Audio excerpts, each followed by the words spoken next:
We have been hearing from Tuesday evening onwards that Apostle Paul's letters were considered to be written from, they were called as the prison letters and also the pastoral epistles. సువార్త సేవలో ఆయన మొదటిసారి ఖైదు చేయబడినప్పుడు 4 పత్రికలు రచించబడ్డాయి.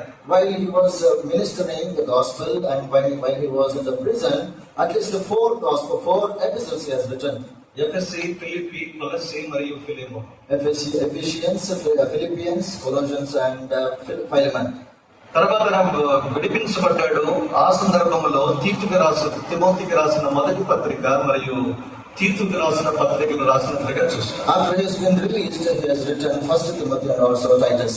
తర్వాత రెండోసారి ఖైదు చేయబడినప్పుడు రోమా నుంచి అపోస్తలుడైన పౌలు తిమోతికి రాసిన చివరి బహుశా తన జీవిత పరిచర్యలో చివరి పత్రికే తిమోతికి రాసిన రెండో పత్రిక. And after the second imprisonment, again he has written the final letter, and that is considered to be the last letter, and he has written it to Timothy, that is Second Timothy. కనుక మరణానికి సిద్ధపరచబడిన ఒక దైవజనుడు తను చివరిసారిగా దేవుని చేత వాడబడి రాసినప్పుడు ఏదైతే పత్రిక ఉన్నది చాలా ప్రాముఖ్యతను సంతరించుకుంటుంది. So when a man of God who has been used by God so much, and when he has written it while he was departing, it has more importance to it.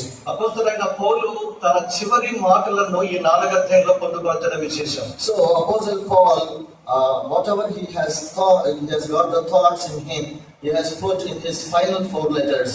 మీరు ప్రతి అధ్యాయాన్ని క్షుణ్ణంగా పరిశీలించినప్పుడు, if you observe carefully each chapter, ప్రతి అధ్యాయానికి ఒక పేరు లేదా ఒక సందేశాన్ని మనం పెట్టవచ్చు. Every chapter has a very good message.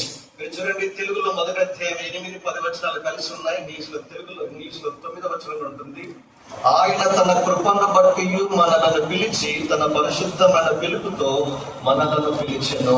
See, Second Timothy chapter 1 and verse 9 in English, it says, who have saved us and called us with an holy calling. కనుక chapter 1 speaks of salvation.